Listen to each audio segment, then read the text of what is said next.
Chennai വിരുദുനഗറിൽ tsunami റൈഡിൽ നിന്ന് വീണ് യുവതിക്ക് ഗുരുതരമായി പരിക്കേറ്റു. പൈങ്കുനി ഉത്സവത്തോടനുബന്ധിച്ച് നടന്ന എക്സിബിഷനിലാണ് അപകടമുണ്ടായത്. സുരക്ഷാ ബെൽറ്റ് അഴിഞ്ഞുപോയതാണ് എന്നാണ് പ്രാഥമിക നിഗമനം. മുഹമ്മദ് റഹീസ് വിവരങ്ങളുമായി ചേരുന്നുണ്ട്. റഹീസ്, ഇപ്പോഴതിൻ്റെ ദൃശ്യങ്ങളടക്കം പുറത്തു വന്നിട്ടുണ്ട്. എന്താണ് സംഭവിച്ചത്? വിവരങ്ങൾ എന്താണ് റഹീസ്?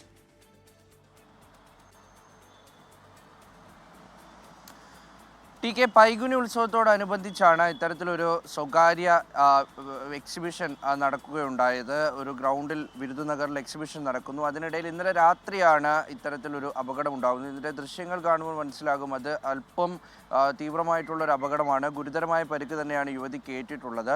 ഈ യുവതി കുടുംബാംഗങ്ങൾക്കൊപ്പം ഇത്തരത്തിൽ ഈ എക്സിബിഷൻ കാണാൻ എത്തിയതായിരുന്നു. അപ്പോൾ കുറച്ച് റൈഡുകൾ മാത്രമാണ് എക്സിബിഷൻ്റെ ഭാഗമായി ഉണ്ടായിരുന്നത്. അതിൽ ഈ സുനാമി റൈഡും ഉണ്ടായിരുന്നു. അങ്ങനെ സുനാമി റൈഡിൽ കയറുന്നു. അല്പസമയത്തിനകം ഈ ഒരു ബെൽറ്റ് അഴിഞ്ഞു പോവുകയും സുരക്ഷാ ബെൽറ്റ് അഴിഞ്ഞ് യുവതി പുറത്തേക്ക് തെറിച്ചു പോകുന്ന ദൃശ്യങ്ങളാണ് ഇപ്പോൾ പുറത്തു വന്നിരിക്കുന്നത്. എന്തായാലും നിലവിൽ ഈ ഒരു എക്സിബിഷൻ താൽക്കാലികമായി നിർത്തിവച്ചിട്ടുണ്ട്. ശേഷം പോലീസ് എത്തി വിശദമായ പരിശോധന നടത്തിയപ്പോൾ സുരക്ഷാ ബെൽറ്റ് അഴിഞ്ഞു പോയതാണ് അപകട കാരണമെന്ന് പറയുന്നു. മറിച്ച് യന്ത്രത്തിന് യാതൊരു തകരാറുമില്ല എന്നുള്ള വിവരം കൂടി പുറത്തു വരുന്നുണ്ട്. എന്തായാലും നിലവിൽ ഇത് നിർത്തിവച്ചിരിക്കുകയാണ്. യുവതി ഇന്നലെ അപ്പോൾ തന്നെ തൊട്ടടുത്തുള്ള ആശുപത്രിയിലേക്ക് കൊണ്ടുപോയി. തലയ്ക്കടക്കം ഗുരുതരമായി പരിക്കേറ്റിട്ടുണ്ട്. നിലവിൽ എന്തായാലും ആരോഗ്യസ്ഥിതി മെച്ചപ്പെട്ടു വരുന്നുണ്ട് എന്നാണ് ഒടുവിൽ ലഭിക്കുന്ന വിവരം. ടി.കെ. മുഹമ്മദ് റഹീസ് ചെന്നൈയിൽ നിന്ന് വിശദാംശങ്ങൾ നൽകുകയായിരുന്നു.